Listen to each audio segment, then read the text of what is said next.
Friends, thank you so much. It's a real pleasure to speak on this platform today. I am immensely proud that PCS, was for decades now, consistently be one of the trade unions in the forefront of demanding justice from the people of Palestine. We just heard from Ben why that is so important. Our union was proud to support the motion at TUC Congress last month, which saw the trade union movement united in calling for an immediate recognition for a Palestinian state, a permanent ceasefire and the release of all hostages and Palestinian political prisoners, an end to all armed sales to Israel, and an immediate ceasefire. The Foreign Secretary David Lammy's ban of 8% of arms to Israel is more of a PR stunt than a serious policy that's going to put pressure on the Israeli state to end its war crimes, their ethnic cleansing and their occupation against the Palestinian people.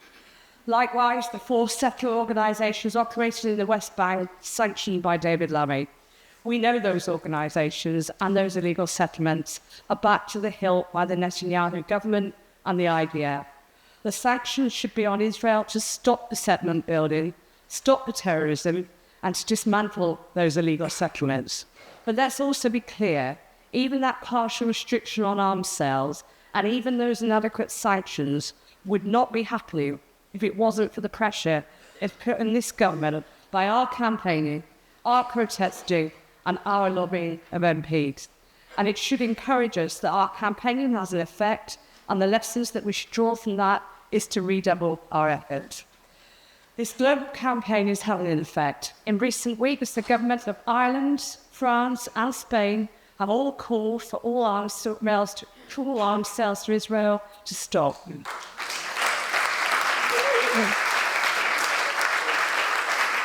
Atrocity after atrocity is happening on a daily basis, and the International Criminal Court has sought arrest warrants now for Benjamin Netanyahu and for Defence Minister Yoav Gallant. The UK government must impose sanctions, it must stop all arms sales, and we must keep campaigning until it does. In recent weeks, we have seen the horrific violence spread to the West Bank and to Lebanon. We have watched the horror of yet more atrocities, starvation being used as a weapon of war, and the same cycle of indiscriminate bombings, genocidal language from Israeli ministers, and the weasel words of British politics.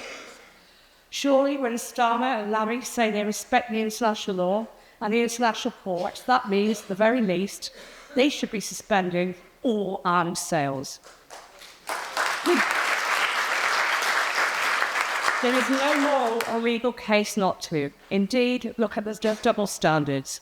When Russia invaded Crimea in 2014, the UK government banned all arms sales. In 2022, following the full invasion of Ukraine, it went further and banned all dual-use goods too. There were economic sanctions, diplomatic sanctions, targeted sanctions on key Russian officials. So we can see those double standards being applied here. When the International Criminal Court has sought arrest warrants to Benjamin Netanyahu for his Israeli Defence Minister Yoav Gallant for war crimes, then we should be asking, where are the UK government sanctions? When the International Court of Justice rules, as it did in July, that the Israeli occupation of Palestine is illegal, that Israel must dismantle its settlements and provide full reparation to Palestinian victims and facilitate the return of displaced people, again, we should be asking, where are the UK government sanctions? And when the United Nations General Assembly adopts a resolution demanding that Israel brings to an end its unlawful presence in the occupied Palestinian territory, as it did in September, then we are entitled to ask, where are those sanctions? And why did the UK abstain on that resolution with the UN? We as a union continue to explore the possibility of taking legal action in defence of our members who work in departments where arms sales are licensed. But I have to be honest about it, the legal prospects of that stopping arms sales are not going to be enough. I want to give you a couple of anecdotes before I close. Just after I became General Secretary, there was an attempt to have me sacked because the Jewish Chronicle believes that I still worked for the Department of Work and Pensions.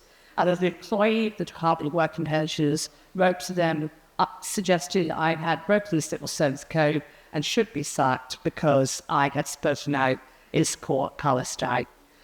I don't know if it was morally for me or the DWP to announce that actually they were months too late and I didn't work for the DWP anymore. But joking apart, that was a clear directive from them, a little bit obviously with some government in terms of looking at people who are willing to speak out and try to silence them. And then just this week, I attended a meeting in Westminster, which was part of PCS parliamentary campaign week work. And just this week, at the security on the door, people were told to remove their Palestine stickers, remove their Palestine badges, and remove their Palestine lanyards. And that was directive from the new government. So the idea that this is going to go away isn't going to happen unless we put the pressure on them. Luckily, I got my watermelon Palestine badge on, and the security guards didn't recognise that they were Palestine. So I was able to walk through the film actually. So we cannot rely just on legal fixes until Palestine is a free and independent nation. Our movement has to continue marching, continue boycotting, and must continue campaigning.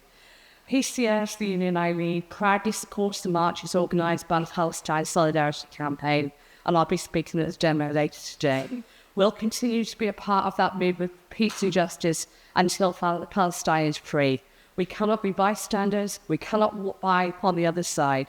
57 years of illegal occupation, decades of settlement building and ethnic cleansing, tens of thousands of innocent people have been killed, and now more and more atrocities as that conflict spreads. Now is the time to raise our voices for an immediate ceasefire and for a free Palestinian state.